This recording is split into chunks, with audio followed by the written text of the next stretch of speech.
हाय दोस्तों, कैसे हो आप सब।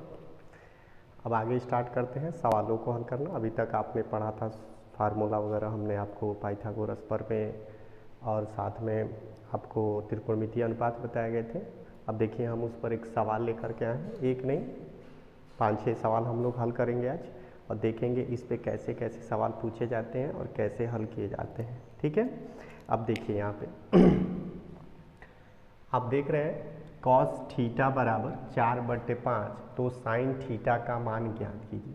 तो यहाँ देखिए कॉस थीटा लिखा हुआ है, तो यहाँ सबसे पहले हम लोग लिखेंगे कॉस थीटा बराबर 4/5 और यहाँ पर हम एक समकोण त्रिभुज बनाएंगे।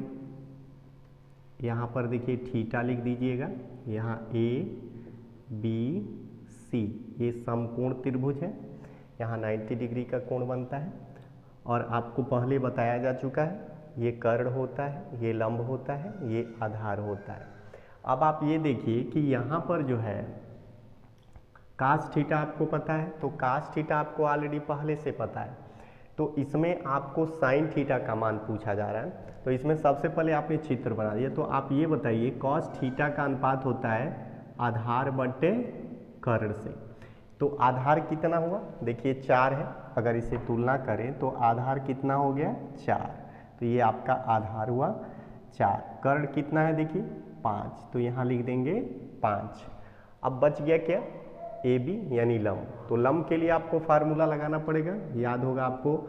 लंब बराबर होता है कर्णी में कर्ण का स्क्वायर अब माइनस आधार का स्क्वायर।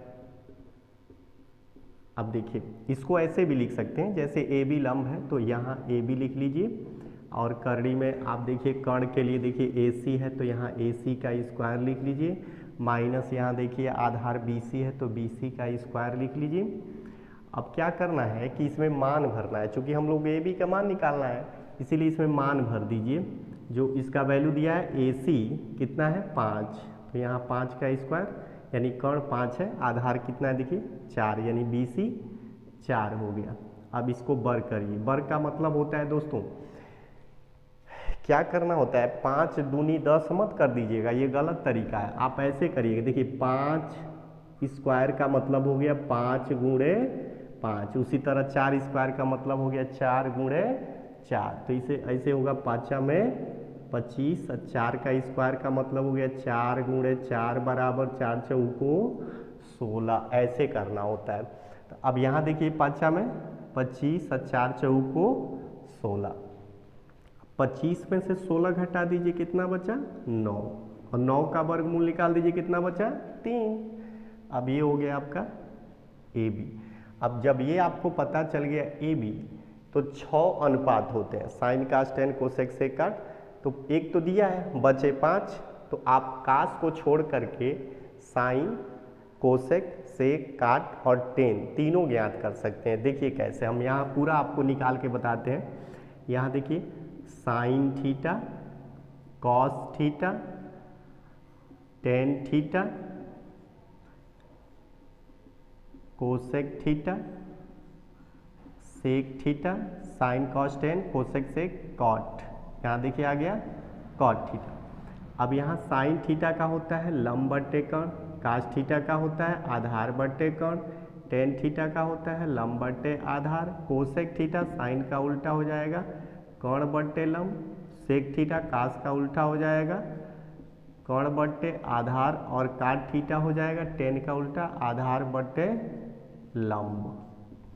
अब देखिए अब इनके मान भरने हैं। अब आपको क्या करना है, बस आपको यहाँ देखना है फिगर में और देख करके भर देना है। अब अगर आपको पता चल गया होगा कि आधार कौन है, लंब कौन है, कर्ण कौन है, तो देखिए कितना आसान है भरना। आप ध्यान से देखिए लंब कौन है, देखिए 3 भर दीजिए, कर्ण कितना है 5, तो देखिए साइन थीटा का मान मिल गया।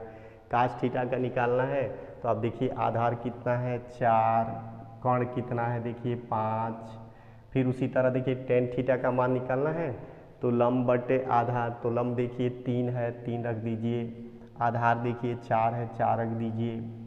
अब देखिए कोसेक थीटा कर्ण बटे लंब, तो कोसेक थीटा कर्ण बटे लंब, तो कर्ण कितना है 5 लंब कितना है 3, कर्ण कितना है देखिए फिर सेक थीटा में 5, आधार कितना है देखिए 4, फिर आधार देखिए कितना है 4, लंब देखिए कितना है 3। देखिए इस तरह से 6 अनुपात, चूंकि एक तो दिया हुआ था, ये आपका ऑलरेडी ज्ञात था, हमने इसमें भी निकाल दिया, कोई बात नहीं।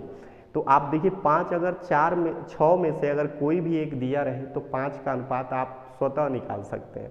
तो इस तरह से अगर आपको इसमें 2 भुजा कोई भी पता हो तो तीसरा आप इस फार्मूले से निकालेंगे। आपको बताए थे लंब, कर्ण और आधार, तीनों में से कोई भी अगर एक आपको नहीं पता है तो इस फार्मूले से आप निकाल सकते हैं, निकाल के इसमें भर देंगे, फिर आपका सवाल हल हो जाएगा बहुत आसानी से। फिर अगला सवाल अब स्टार्ट करते हैं, देखते हैं वो अगले किस्म का सवाल। हाय, कैसे हैं आप सब? देखिए अब एक सवाल अभी बताए थे, उसी बेस पे एक और सवाल आपको बता रहे हैं। देखिए ये कैसे, इसको कैसे हल करेंगे, ठीक उसी तरह से, एक तरह से आपके प्रैक्टिस के लिए इसको लेकर के आए हैं और इसके बाद हम थोड़ा सा बदलेंगे। यहाँ देखिए लिखा हुआ है कोसेक ए बराबर 17/15। तो यहाँ मैं लिख रहा हूँ, देखिएगा कोसेक ए बराबर 17/15। अब देखिए यहाँ पे हम एक फिगर बनाएंगे समकोण त्रिभुज का। तो ये देखिए आपका चित्र बना। यहाँ पे देखिए ये जो कोण दिया रहता है ना, तो ध्यान रखिएगा ये हमेशा यहाँ लगेगा, और बाकी आपको मन करे तो बी यहाँ रखिए, सी यहाँ रखिए, मन करे तो सी यहाँ रखिए, चाहे बी यहाँ रखिए, कोई दिक्कत नहीं है। अब देखिए क्या करना है कि यहाँ पर देखना है कि ये सूत्र जो है, मतलब इसका भुजाओं का अनुपात जो है क्या बन रहा है। कोसेक के साइन ए बराबर होता है लंब बटे कर्ण, उसका उल्टा कोसेक ए, तो लंब बटे कर्ण यानी कि साइन का हो गया लंब बटे कर्ण, तो इसका हो जाएगा कर्ण बटे लंब, फार्मूला बन गया। अब देखिए कर्ण कितना हो रहा है 17, लंब कितना हो रहा है देखिए 15। अब बात आती है आधार की, तो अभी आपको फार्मूला पता होना चाहिए कि आधार बराबर क्या होता है, आपको सूत्र ये याद होना चाहिए। आधार बराबर होता है कर्ण का स्क्वायर माइनस लंब का स्क्वायर, क्योंकि आप जानते हैं यहाँ देखिए कर्ण का स्क्वायर बराबर माइनस लंब का स्क्वायर, आधार बराबर होता है। अब यहाँ पे क्या करेंगे कि आप ये भी लिख सकते हैं, आधार निकालना है तो ए बी, कर्णी में कर्ण हो गया ए सी, अब माइनस लंब हो गया आपका बी सी, फिर मिला लीजिए ए बी आपका आधार हो गया, कर्ण हो गया ए सी, फिर आपका देखिए लंब हो गया आपका देखिए बी सी। अब क्या करेंगे यहाँ पे ए सी क्या है, यहाँ पे ध्यान से देखिए 17, तो 17 का स्क्वायर, अब माइनस बी सी कितना है देखिए ध्यान से 15, तो 15 का स्क्वायर। अब यहाँ पे क्या करेंगे 17 का वर्ग करेंगे और 15 का वर्ग करेंगे। अगर देखिए अगर इसको नहीं करना आता है आपको तो ऐसे कर लीजिएगा, 17 का स्क्वायर का मतलब हो गया 17 गुणे 17, तो हो जाएगा 289, और ये हो जाएगा 15 का स्क्वायर, तो 15 गुणे 15 बराबर हो गया आपका 225। अगर नहीं समझ में आए तो गुणा करके देख लीजिएगा, आपको समझ में आ जाएगा। यानी 289 17 गुणे 17 होता है, आप 15 गुणे 15 करिएगा तो 225 मिल जाएगा आपको। यहाँ देखिए 289 माइनस 225, तो क्या करिए घटाइए अब इसमें से, जब घटाएंगे तो देखिए क्या मिलेगा, 9 में से 5 घटाएंगे 4, और 8 में से 2 घटाइएगा 6, और 2 में से 2 गया 0। अब घटा के वहाँ भी चेक कर सकते हैं। तो अब देखिए इसमें जो हो जाएगा इसका वर्गमूल निकलेगा 8 × 64, यहाँ देखिए तो ये हो जाएगा आपका 64, सॉरी यहाँ गलत हो जा रहा है, 8 हो जाएगा, और यहाँ लिख दीजिएगा ए बी, तो ये देखिए हो गया ए बी बराबर 8। अब आपका क्या मिल गया देखिए, आधार मिल गया ना, हमको आधार चाहिए था, यहाँ पे लिख दिए 8। अब देखिए क्या करना है, हमें क्या निकालना है, सेक ए का मान ज्ञात करना है। तो अब आसान हो गया, आप जानते हैं सेक ए, आप यहाँ मान जो पूछा जाए निकालने के लिए यहाँ पे लिख देंगे सेक ए बराबर, आपको पता होना चाहिए साइन थीटा बराबर लंब बटे कर्ण, कास थीटा बराबर आधार बटे कर्ण, तो आधार बट्टे कर्ण यानी कर्ण बट्टे आधार, यानी साइन का उल्टा कोसेक, कास का उल्टा सेक। तो लंब बट्टे कर्ण साइन थीटा का होता है, कास थीटा का आधार बट्टे कर्ण, तो सेक थीटा का हो जाएगा कर्ण बट्टे आधार। तो अब इसमें देखिए कर्ण कितना है आपका हो जाएगा 17, आधार कितना मिला है देखिए अभी अभी 8, तो नीचे लिख दीजिए 8।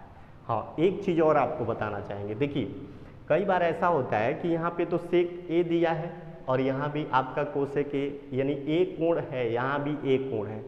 अब आपको क्या करेगा, कह देगा सी वाला निकालने के लिए, तो यहाँ बी कह देगा कि समकोण है, वो कह देता है कि बी समकोण है, तो ए और सी न्यून कोण है, तो उस तरह कह करके और ये कहेगा, फिर यहाँ से देखिए कह देगा सेक सी का मान ज्ञात कीजिए। तो फार्मूला तो वही रहेगा कर्ण बट्टे आधार, वो नहीं बदलेगा।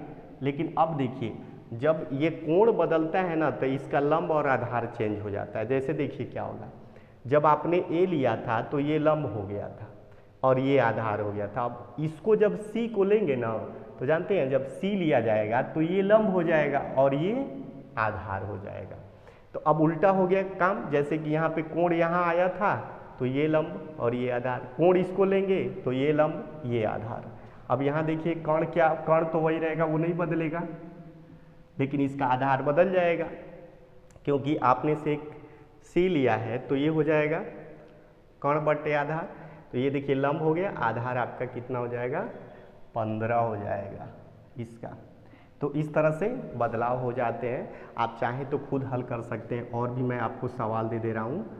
कोसेक सी का मान आप खुद ज्ञात करें, टेन सी का खुद आप मान ज्ञात करें, और कॉट ए का आप खुद मान ज्ञात करें, तो आपको समझ में ज़्यादा आ जाएगा। ठीक, तो निकाल करके आप खुद जांच कर सकते हैं। ठीक है, अब अगला जो सवाल होगा वो थोड़ा उससे भी टफ होगा, अब उसको हम लोग हल करते हैं, उसको कैसे हल किया जाएगा। ठीक है।